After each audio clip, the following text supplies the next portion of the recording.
Making molding knives and molding. First thing you do is make a template from the existing molding if you have a piece available. Then you get some files and you file it down to the line that you scribe till you get a perfect fit. Next, on the profile grinder, you want to grind the knives down to where you have a rough pass, and then it's only going to take 3 or 4 final passes to clean it up. This is what it's going to look like when you get it down to where you can actually start working with it. And then this is what it looks like on the finish pass. This needs a little sanding and it'll be good to go.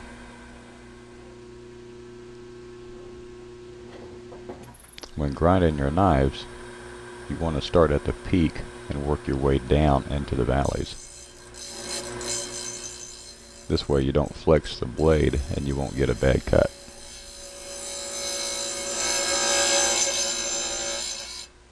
Be very careful when grinding a knife. If you just happen to strike it a little too hard, it could nick the knife, and then you would have to grind all of them back down to get that nick out.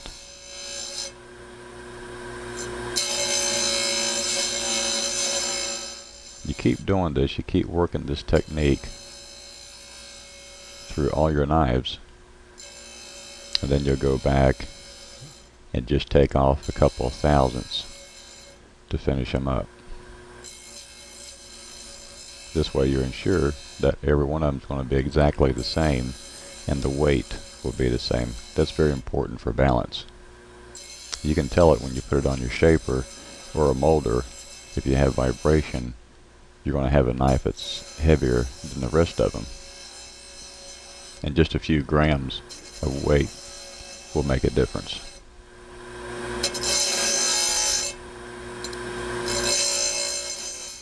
It's tedious and time consuming, but very rewarding at the same time.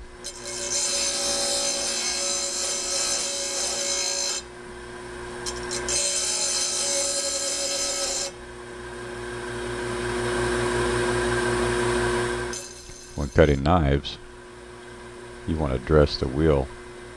You'll notice that the cutting will actually drop. The efficiency of the wheel will drop, and you got to get the steel out of the wheel so it will cut nice and clean.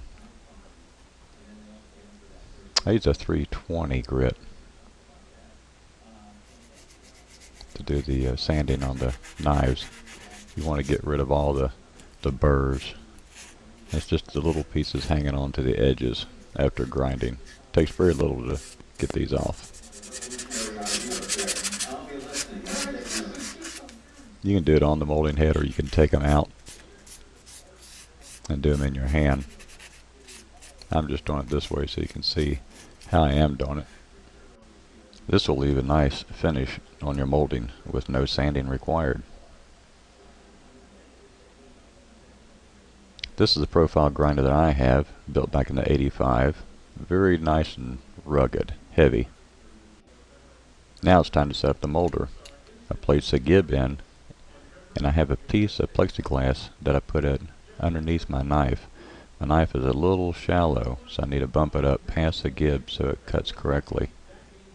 I'm using a 5/32 flat back steel, and then holding the knife down, gradually tighten the gibs up. If you don't hold the knife down, you have a chance of raising the knife by tightening the gib.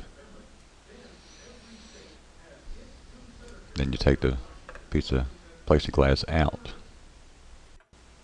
And you will want to use this on the other two so that everything will be lined up just right.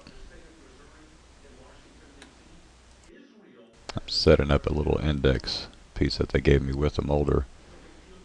And then you just butt the knives to the edge of this, tighten them down, and they'll be lined up perfectly. The clearance needs to be between 1/16 and the 1/8 so that the dust collector can get maximum vacuum. Now we have the wood lined up with the molding knives. And now we're making our passes, and it took about 3 passes to get it down to this point, to the finished product.